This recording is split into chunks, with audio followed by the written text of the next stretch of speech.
A shy guy stands in a dusty antique shop, turning a cheap little trinket over in his hands. The seller explains the rule: make a wish on it, snap it in half, and whatever you ask for comes true. So he closes his eyes and wishes for the one girl he can't stop thinking about to finally want him back. The trinket cracks, and she does want him. That isn't the happy ending. That's the opening scene of the nightmare. In the horror film Obsession, a man gets the exact thing he was craving, and the craving is what destroys him. It sounds like pure fiction. But strip away the cursed toy, and the rest of it might be the most honest thing a horror movie has ever shown you about your own head. I know you, because you've lived a smaller version of it. The message you've reread 11 times, mining it for hidden meaning. That 5 seconds of a conversation you've been replaying in a loop since last Tuesday. The name you swore you'd stop checking for, and just checked for again. You already know it isn't good for you. You've already promised yourself you'd let it go, and somehow your attention keeps crawling back to the same square inch of your life. So let's ask the thing almost nobody stops to ask. Why? Here's a strange fact to start with. Your brain is about 2% of your body weight, but eats roughly a fifth of your energy every single day. It's the single most expensive thing you own to run. So why would something that costly pour its power into obsessing over a person, a grudge, a what if that changes nothing about whether you make it through the week? This isn't your brain being lazy, that's your brain making a choice. The real question is, what it thinks it's getting in return. To see that, you have to stop picturing your mind as you, calmly making decisions, and start picturing something running underneath you. A set of instructions written long before you were born, executing whether you approve of it or not. Let's call it the human algorithm. And obsession isn't here to crash that code, it's one of the oldest and most protected functions. Now, you've heard the easy explanation 100 times. Dopamine, the feel-good chemical, the little hit of happiness. Here's the problem though. That version is almost exactly backwards. In the 1980s, a researcher named Kent Berridge went looking for the brain's pleasure signal and accidentally proved dopamine wasn't it. He showed there are two completely separate things we lazily smear into one word. There's the satisfaction of finally getting something, and there's the restless pull toward getting it. Dopamine barely touches the satisfaction. Dopamine is the pull. Let that land for a second.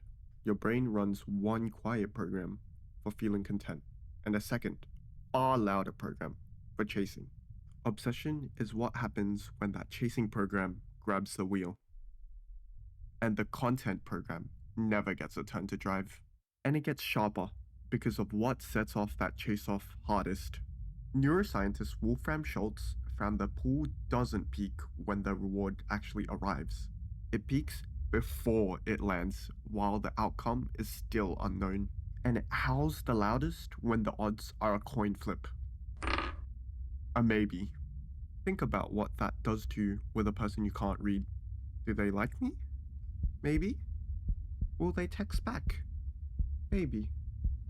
That one unanswered maybe is the most addictive thing you can feed a human mind. It's an open loop, and the algorithm cannot tolerate an open loop. It will spend absurd amounts of energy trying to slam it shut. That's not weakness, that's the code doing precisely what it was written to do. But the strangest evidence of all comes from love, from a brain scanner. In 2005, anthropologist Helen Fisher and her team slid people who had just fallen hard for someone into an imaging machine, fully expecting the warm, tender parts of the brain to glow. Those parts stayed dark. Well, what lit up instead was the same stretch of brain that flares in someone hooked on a drug. So, that early, dizzy stage of love isn't really the gentle emotion we package it as. Underneath, it runs like a hunger, a drive, locked onto a single human being. And one last finding seals the case. A psychiatrist named Donatella Marazziti measured the brain chemistry of people freshly, helplessly in love and found their serotonin had collapsed to a level she usually only saw in one other group: patients with obsessive compulsive disorder, OCD. The intrusive thoughts, the compulsive checking, the total inability to think about anything else. Chemically, new love and a clinical obsession are very nearly the same condition. So we land back on the question: why would millions of years of evolution build something this intense, this hard to shut off, this willing to ruin you? Because it almost never ruined the people who came before you. The ancestor who couldn't stop thinking about one partner stayed, guarded the children, and handed that exact code down. The one who couldn't stop thinking about a danger lived through it. Fixation is the reason your bloodline exists at all. And it isn't only love and survival. That same merciless pull is what drives someone to practice a single craft for 10,000 hours, or chase one impossible idea until it reshapes the world. Almost anything extraordinary a human has ever done is obsession aimed somewhere useful, which means all of this only looks like a malfunction. It looks like corrupted code, but nothing here is broken. It's running exactly as it's meant to. Obsession isn't a glitch in the human algorithm, it's one of its sharpest tools. The catch is that a tool this sharp doesn't care where you point it.